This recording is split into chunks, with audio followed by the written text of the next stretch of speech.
all. Welcome. Welcome to our January edition of Curate's recently released features. We're going to give everybody just a minute to join and we will get started shortly.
Hi, all.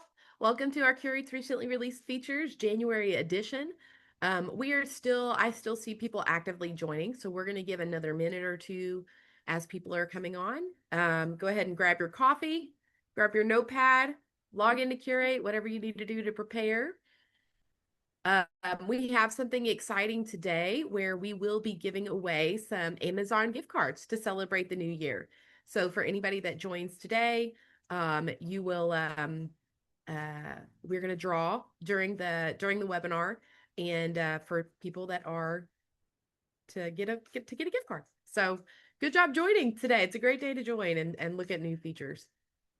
We'll give it just another minute or two while people are hopping on, and we'll get started shortly.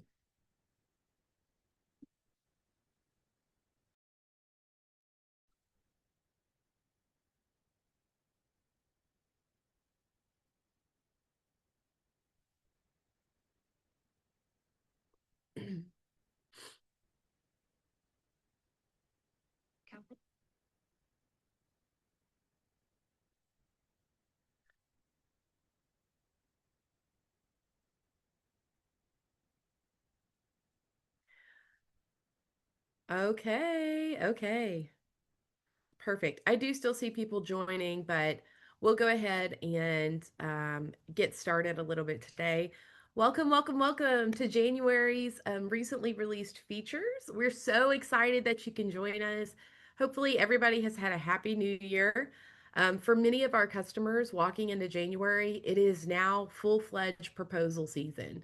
That is what you're doing. You're getting ready for wedding season to actually come to pass. So now is the moment that a lot of people maybe have some downtime, but they are really building quotes right now. There's a lot of quotes being generated and being sent out through the system. But it's just that time of year. Happy proposal season. Um, Thank you so much for joining us today. Just like normal, we are going to go over our features that have been released over the past month. Since there's a lot of holidays over this time period, we have a little bit less than normal. So we have integrated some tips and tricks that we've gotten from our customers that they do kind of in their downtime. Whenever you have a little bit more downtime, you have some time to get prepared, set up your account, things like that. So we'll kind of talk about a few of those things later today.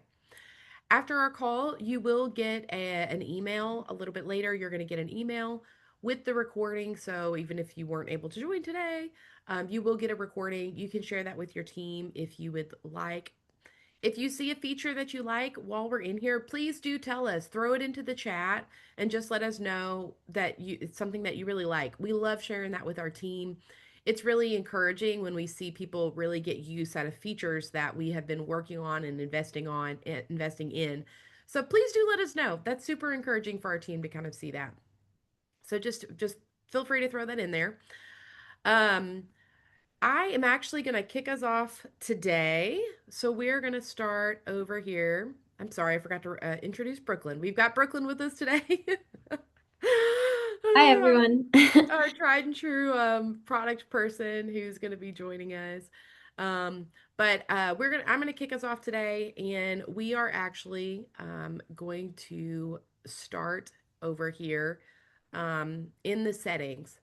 So we just released a new feature where you have the ability to do section categories. So I'm going to kind of show you this from beginning to end when it comes to section categories with the way that they function right now. So I'm going to start in the settings, which is where you can set your section category. So if I go to settings and I go down to categories, you're going to see that you have several different kind of categories. I'm going to go to section categories. I kind of kept it simple on my account. I did one for admin. You can have like in this one. You could there's I had to design. So I just set up those three section categories.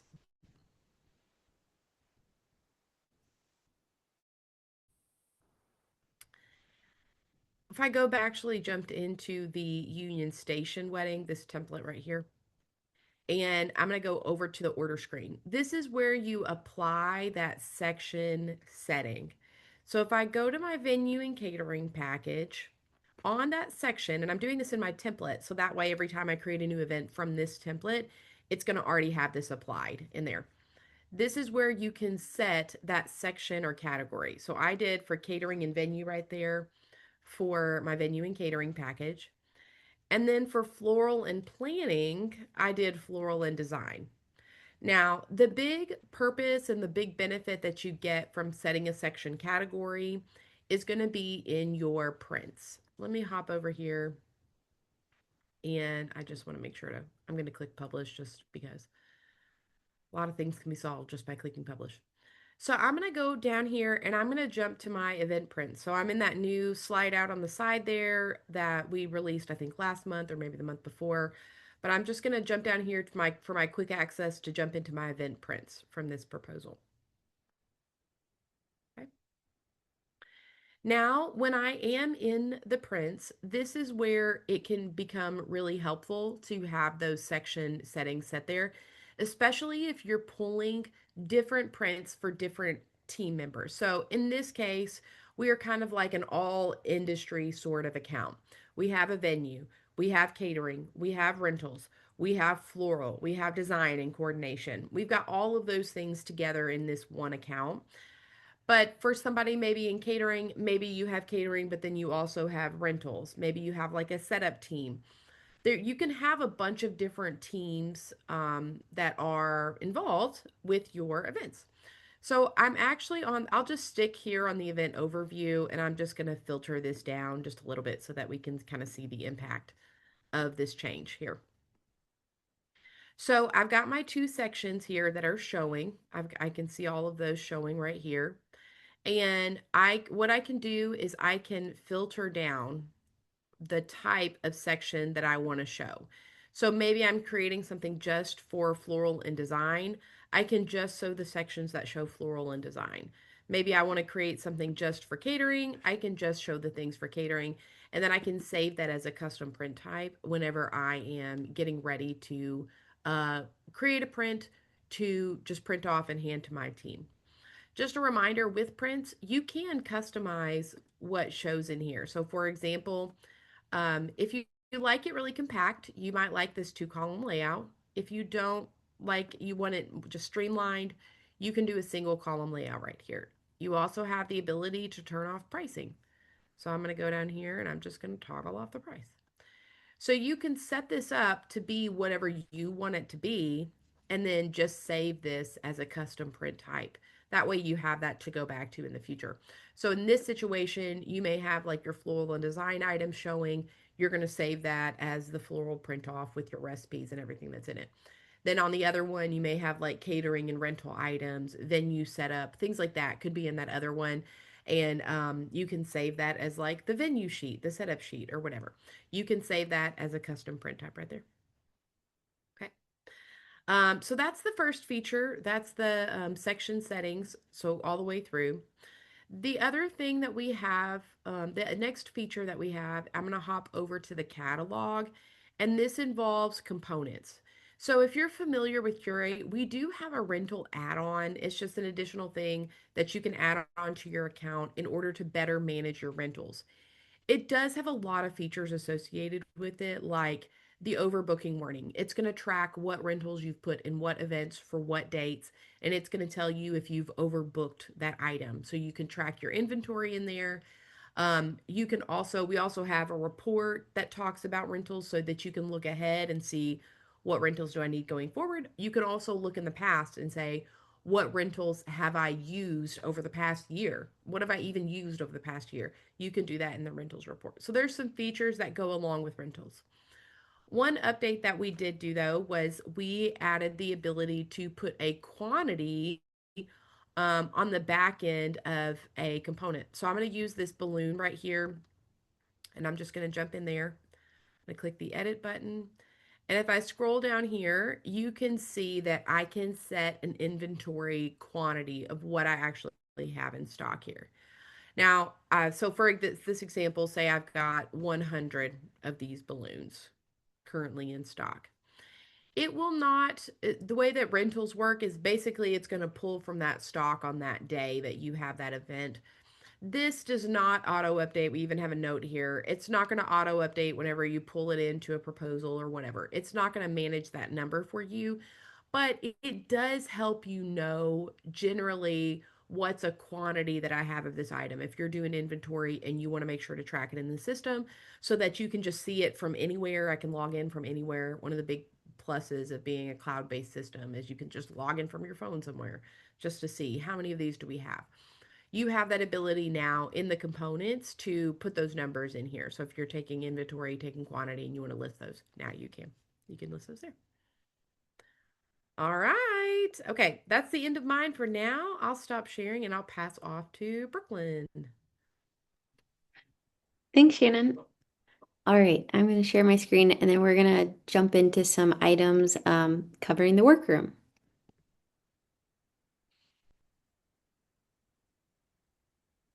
All right. So the first thing that I want to touch on is we've released an event ID token.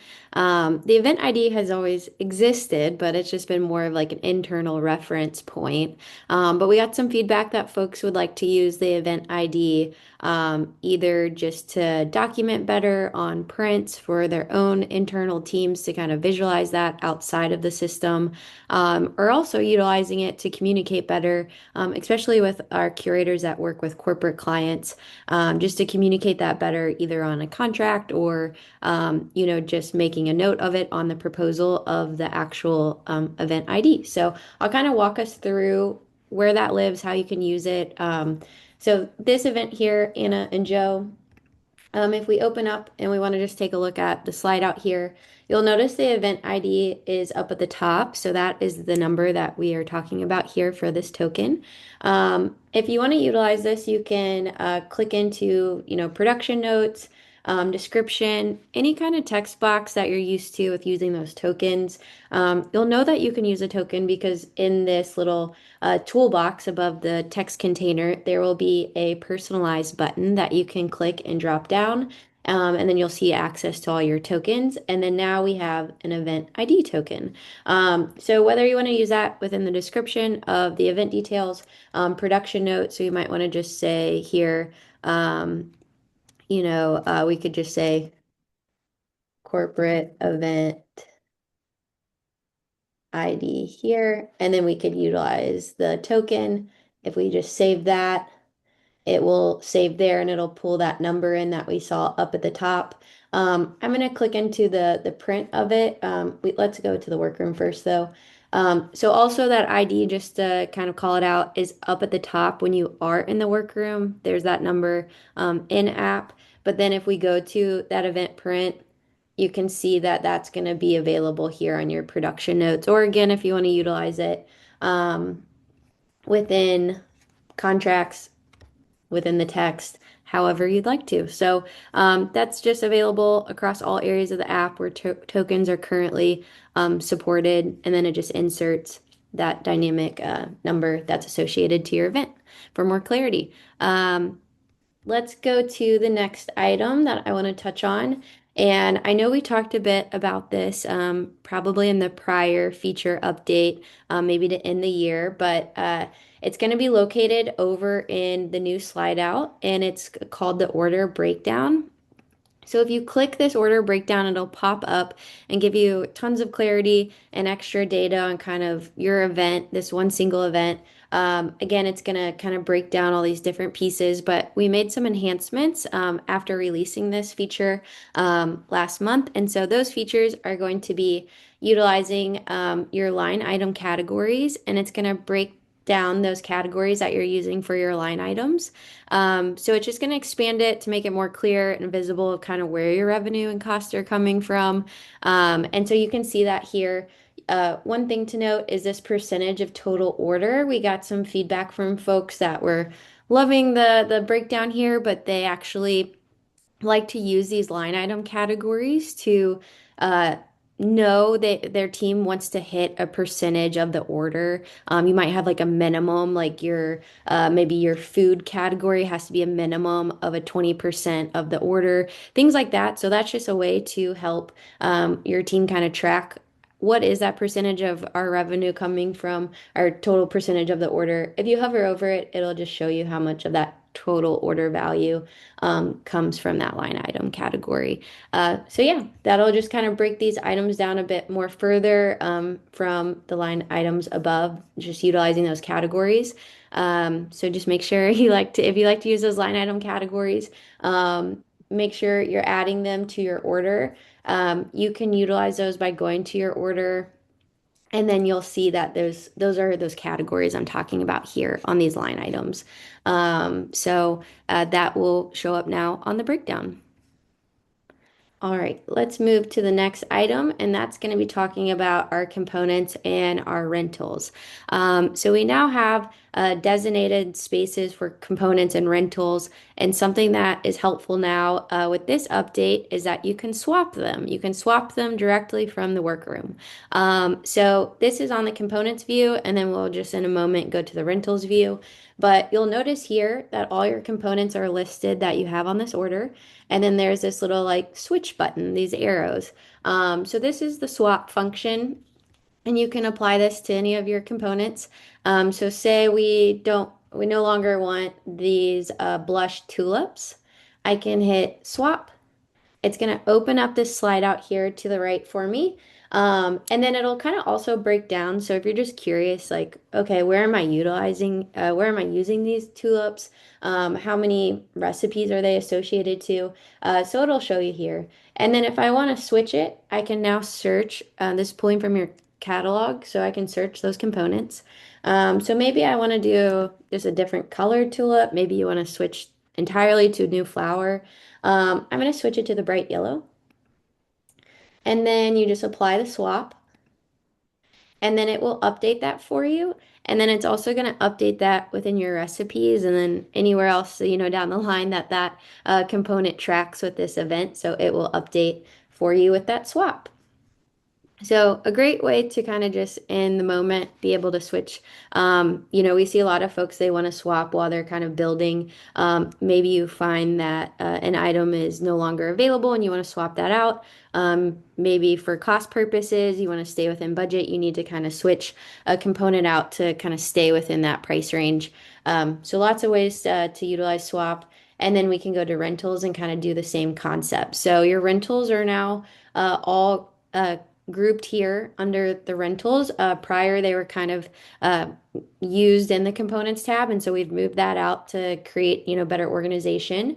And so same process, if you want to switch something out, like these blue glass candlesticks, maybe we no longer need those. We want to switch for just an entirely new rental. We can do that. So let's switch them for this pink bubble vase. I can swap that, and then it will update.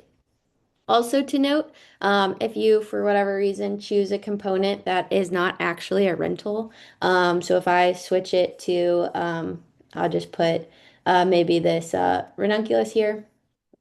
If you decide to do that and you apply that swap, the system is smart enough to know that it's not a rental, so it will move it out of this view and it'll push it over into your components list.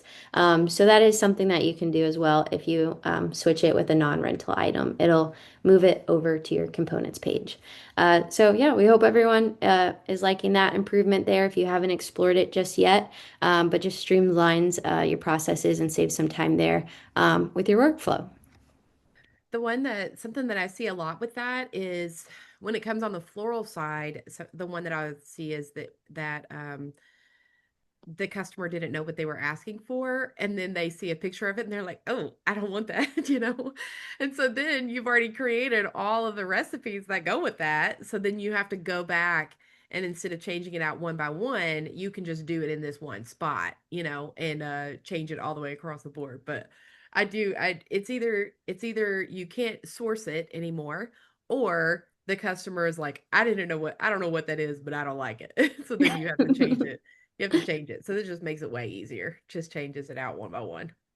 Yeah, yeah, that's a good use case. Yeah, because I have heard that before too. A lot of times people find inspiration online or, or Yeah. they might have something that they're like, I think that's what it is. And then once they get maybe your mood board and they're like, I'm not so sure about that. So, yeah, totally, totally get it. So this is just a way to make all those swaps and updates a lot faster for everyone. So yeah, try it out. And one more item before we kind of jump over to reports.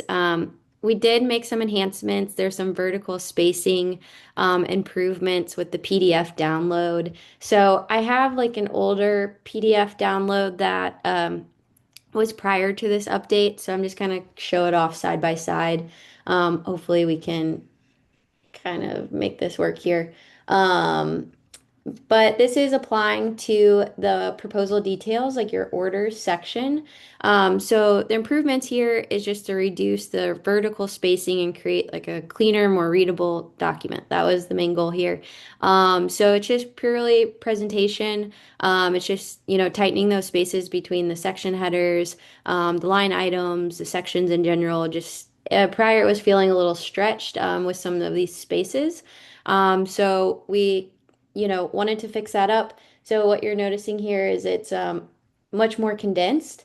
You'll see that it doesn't have as much gapping. So that just will, um, kind of part of reducing that spacing, it'll reduce down some pages for everyone. So all the pricing structure, like editing behavior, all that remains the same. This is just a more of a formatting update. So I just It wanted to is good. We call get a that lot of out. feedback about that. So I was excited to see we're reducing the number of pages that it prints out on. Yeah, definitely. Yeah, so we'll save you guys some paper and some ink.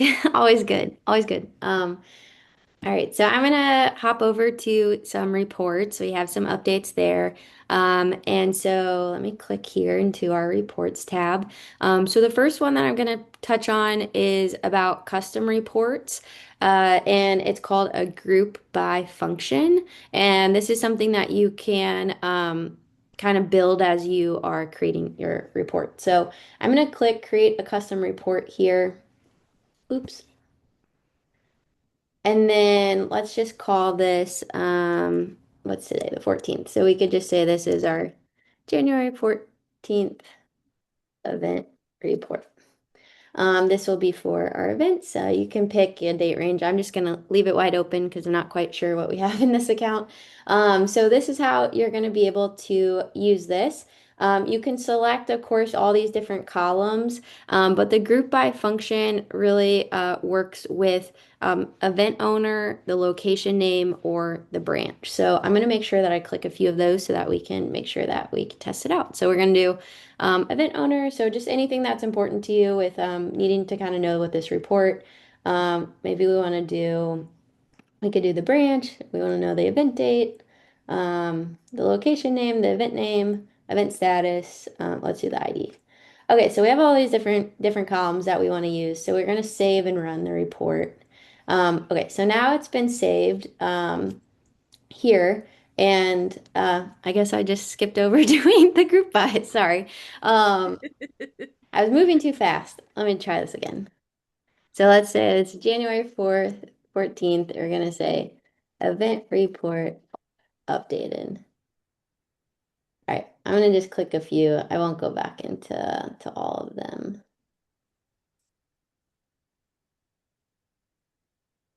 Okay, so oh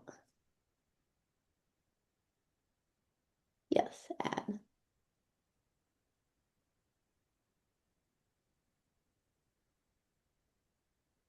Oh no.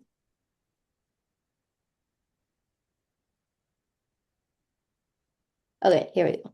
So once I have this report pulled up, I'll be able to click this group row, and this is going to kind of reformat my report. And so the reason that we put into place these groupings of these different rows here is just to make it more powerful to interpret the data. So a lot of folks were wanting to kind of organize it by the event owner, especially if you have sales teams. This is a great way to kind of see who's associated to what. So I guess with what I have here, it's just really me and Shannon, but we will group this together. I'm going to update the current report, and then you'll see now that this is kind of structured in a way that kind of reorganizes it so that you don't have to export it and then kind of do your own kind of regrouping or reformatting of the report.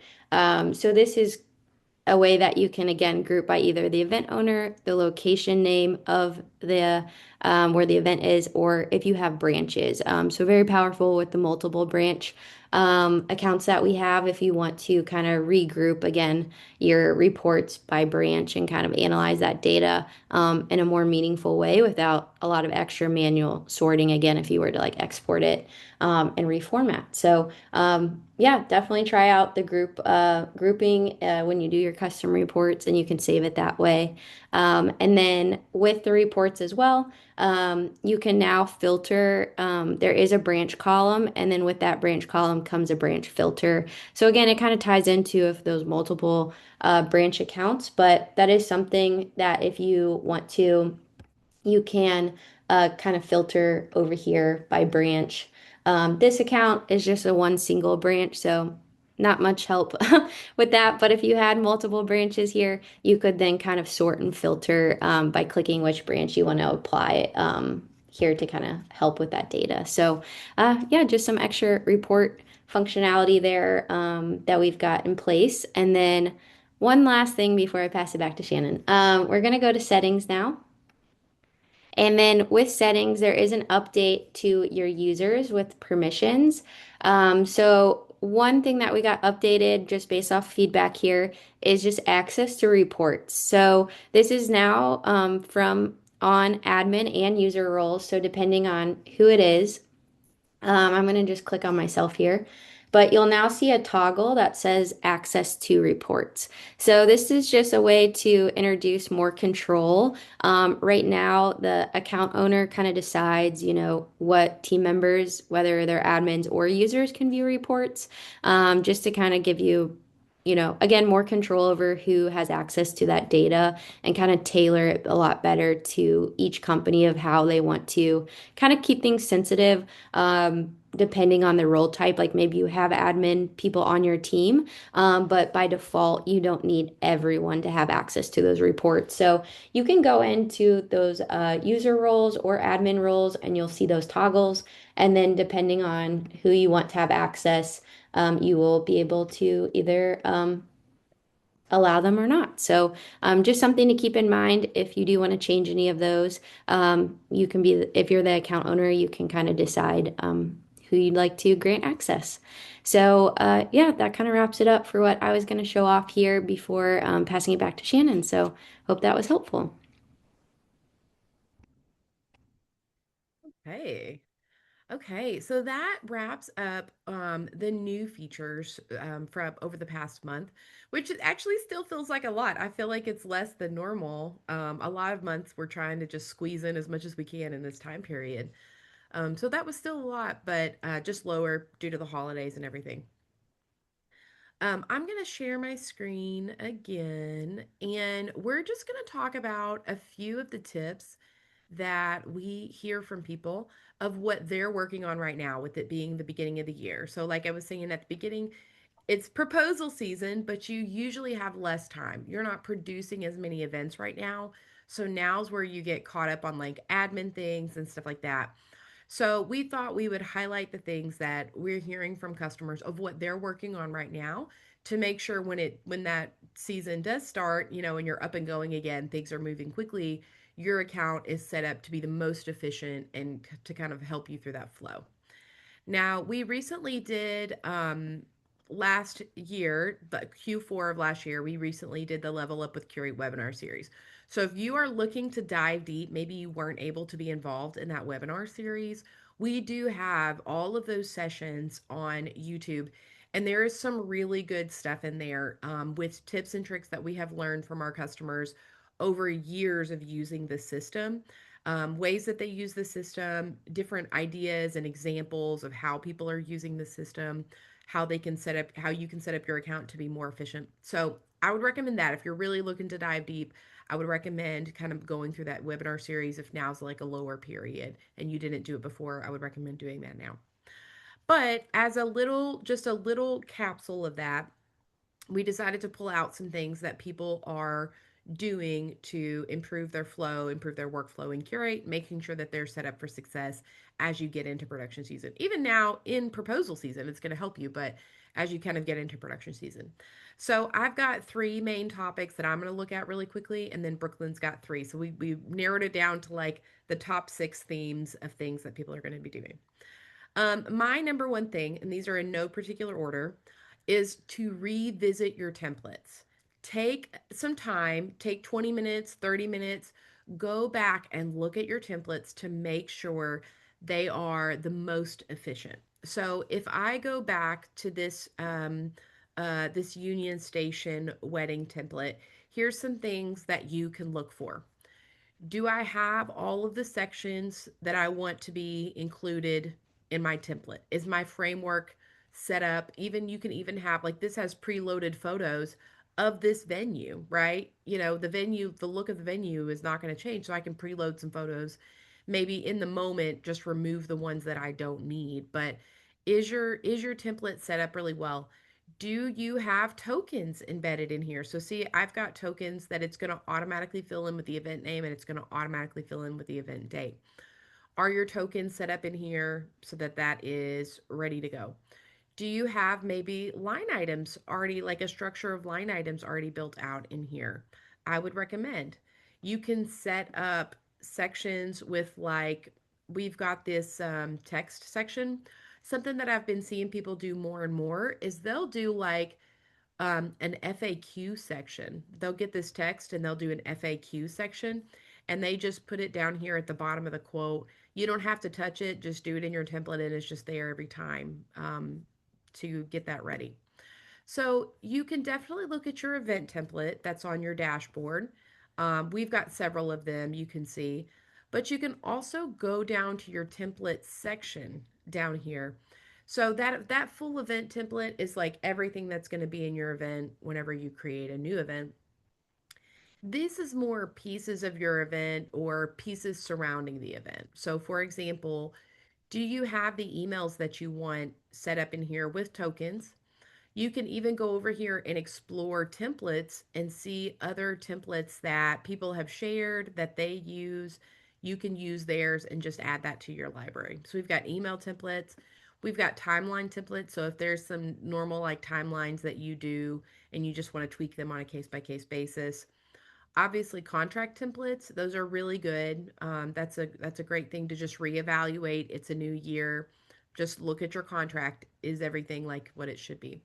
Payment templates, those are pretty obvious. I would definitely recommend putting in whatever your payment schedule is just going to make your life easier. Um, Event details, this is like the internal stuff that would go just into the notes and stuff like that on the event. And your order template is our collections of line items. So basically, like a saved section of line items. You can use this in here. Sometimes I'll see people in floral use it and they'll say, like, this is all the basic stuff that people would use in their personal section. Sometimes in people in catering, the way that they would use it is they would say, like, here's my taco station and all of the possible line items that would go into that taco station can be kind of grouped together. And whenever somebody wants the taco station, I just pull the full thing right into my quote.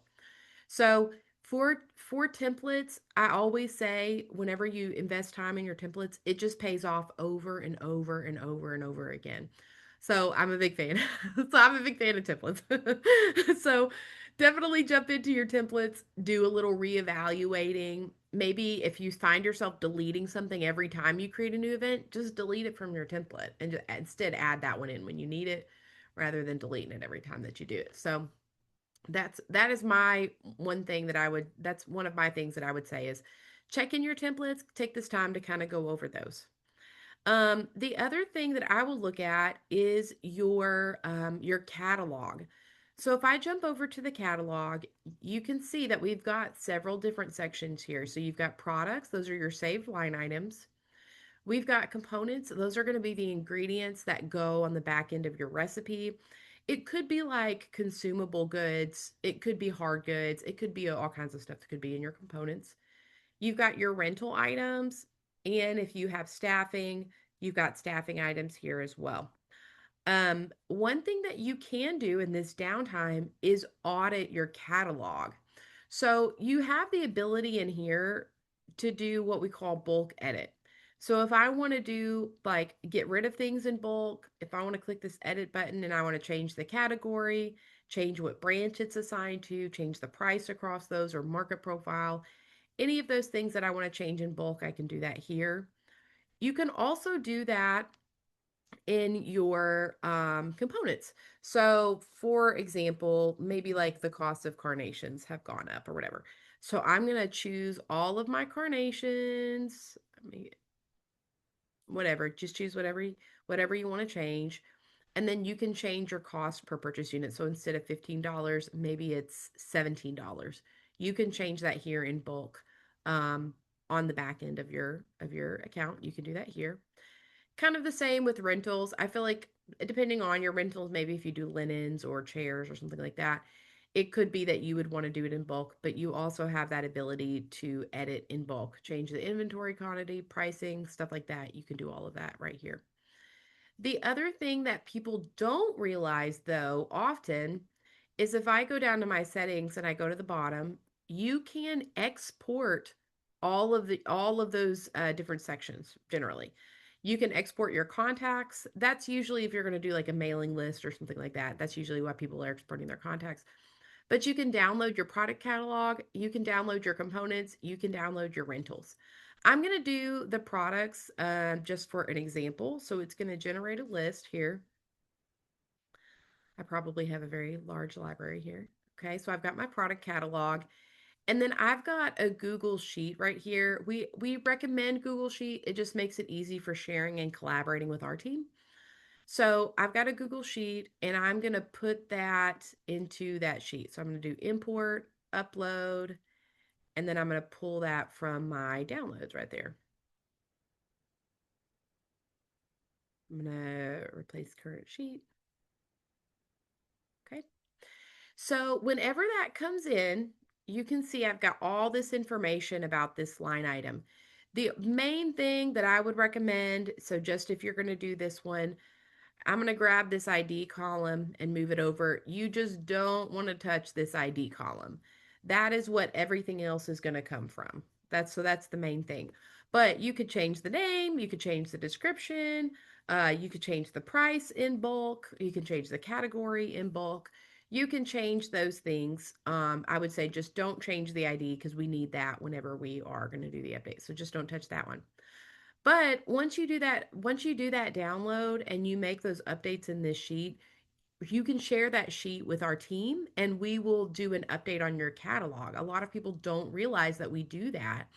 You don't have to go in and manually do it all. It's a lot easier to do it in the sheet and then we plug it into the system and it will update your account. So we have that ability for products. Components are a little bit more difficult just because there's more data on it, but we have that ability for components for your rentals if you want to do a cleanup with those items. So now could be a good time. Take advantage and do an audit of your catalog system. The last thing that I will say is reporting. It's time for taxes. Da, da, da, da, everyone's favorite time of year. The main thing that people will do with taxes is you can go down here and do the taxes report, and then you can filter by the date range. So, like maybe the full year, you want to do the full year, and I don't know exactly what data is in this account, but maybe I just want to do all of 2025. I'm going to click generate. Just keep in mind that you do need to filter by the status. So I want to make sure to do booked or completed. Those are the main ones that I'm going to be applying for. So this is going to be your taxes for all of last year. Some people do it by quarter, some people don't do it by quarter. It kind of depends on how you do it. But this is the breakdown of your taxes. If you want the actual events that go into that, you can go to your events report. I'm going to keep on that same time range and I'm going to keep those same statuses and I'm going to click generate. That's going to pull up the actual list of the events that I want so I can see the breakdown of the subtotal, the taxable amount, the taxes, anything that kind of goes into that here. Something that I have been doing lately with people is getting a way to just get this list. The easiest way that we've come up with is you can just toggle off the stuff that you really don't care about. Um, it could be something like you can't turn off guest count right now, but I've got the subtotal. Let me turn off the subtotal actually. Taxable and taxes. That's what I want to show. And then I'm going to reduce my screen size so that I can just see that summary. So if you like to keep a snapshot of what you're doing, this is just the easiest way that we've come up with of just getting a quick look at the data and what kind of goes into that. And then you could take a screenshot of this screen. And so that's going to have the breakdown of the events, the status. If it matters to you, you might know that they're booked, the taxable amount and the taxes that kind of go into that. So if you're keeping that on a quarter by quarter basis or however you're keeping that, that's just an easy way to grab that data and make sure that you maintain it. Okay, that was kind of a lot. I forget how much I can talk, but I will pass this back to Brooklyn, and Brooklyn will take us through the next ones. Alrighty. Yes, I will wrap us up here. So yeah, as Shannon mentioned, there's just a few tips and tricks we thought we'd share with everyone as we, enter into the new year. So the first one that I'm going to talk through is automations and integrations. So let me reshare and then we'll kind of walk through why those would be important for you. So we're going to find those pieces in your settings, and then you have different tabs. So let's start with the automations. Um, Automations are a huge tool. I would, highly, highly recommend if you don't have these set up, go into your settings and your automations and put some of these in place. They're just a great way to kind of take a few manual steps off of your plate. So yeah, as we kind of kick into the new year, maybe it's a good time to kind of look back and, the last year in 2025, what worked, maybe like what didn't work, kind of uncover some opportunities of how you can simplify and improve your processes. So these are just some examples of what we have in our little account here. You can turn these on and off. So if you're not committed to, getting rid of it, just turn it off, and then you can always come back and turn it on later. But you can add automations by just clicking the Add Automation tool at the bottom. It will open up this slide out here where you can then kind of configure how you want this automation to work.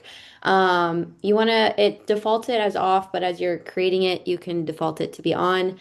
And then there's just a few different, it's a trigger to action automation. So you have to pick the trigger, which means when this occurs, and then the action is do this. So when you are selecting your trigger, it could either be the proposal has been sent, all contracts have been signed, first payment has been received, all contracts have been signed, and the first payment has been received, or you can update an event stage by clicking that. So sometimes we see folks want to just simply update the event stage when a certain action has happened. So this would allow you to pick the stages that you have in your settings as well, kind of how you have your pipeline organized. So maybe we want to move something to proposal sent, and then the action is maybe we want to, actually, I'm going to put here, maybe we want to say when it is booked, we want to remove that expiration date. So that is one that we often see folks wanting to utilize.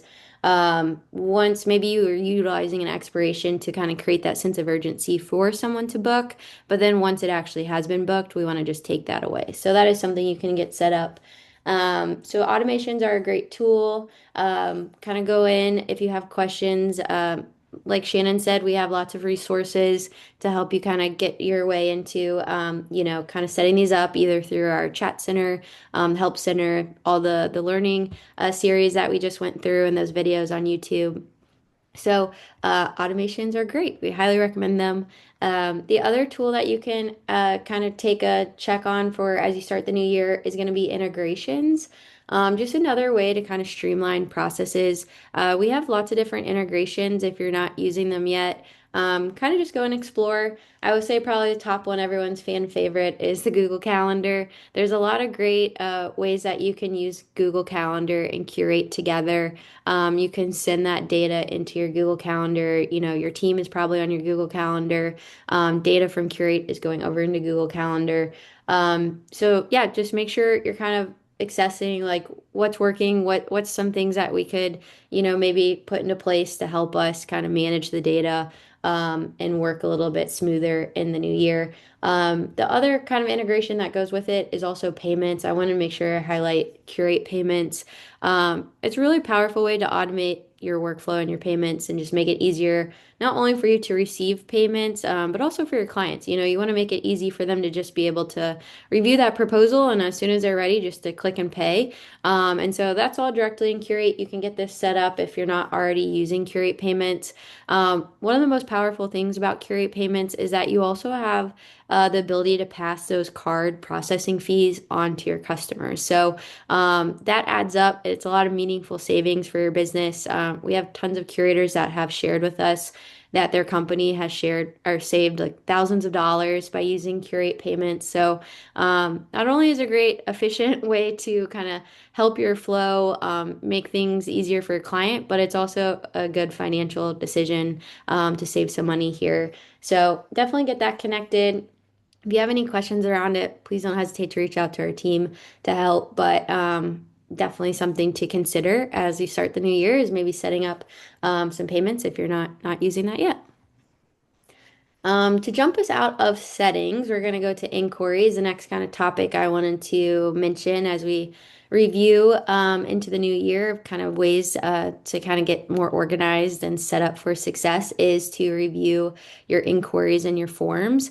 So it's just kind of a nice time to kind of, again, just reassess maybe what worked, what didn't. Are your forms that are on your website all up to date? Have you pivoted to offer, different services in the new year? That you want to make sure are on your forms. Maybe there's different questions you want to ask. So you can go to your forms and you can edit these. I'll just click into one to kind of show us, but just another kind of easy thing to go through, review again, just kind of see what was working if you want to reformat anything. But another tool to make sure if you're not using forms is a great way. I know we kind of mentioned this on the learning series, but forms can be used not only on your website, you can put these on your social accounts if you use something like a Linktree. We have tons of folks that like to have these forms kind of placed in different areas of how their clients find them, just to make an easy contact way of them to get their information to you. And then you can manage them all within the system and then convert those easily into those proposals. So just a nice time to kind of review and look over those inquiry forms and make sure you're capturing the information you actually need and make some changes if so. And then the last thing I'll mention to kind of end us here is just let's, maybe think about those pipeline stages. I know I talked about them with those triggers and actions and the automations, but just kind of cleaning up your dashboard. These stages are all up here. We see so many folks, everyone has a unique way of kind of how they like to organize this. You can access all those in your settings, and then you can see your pipeline here. So we have ways that you can, this is a huge improvement. We've made tons of different, enhancements to how this all works in Curate. And so these event stages are all here. Maybe you want to update, maybe you want to add a stage, take away a stage.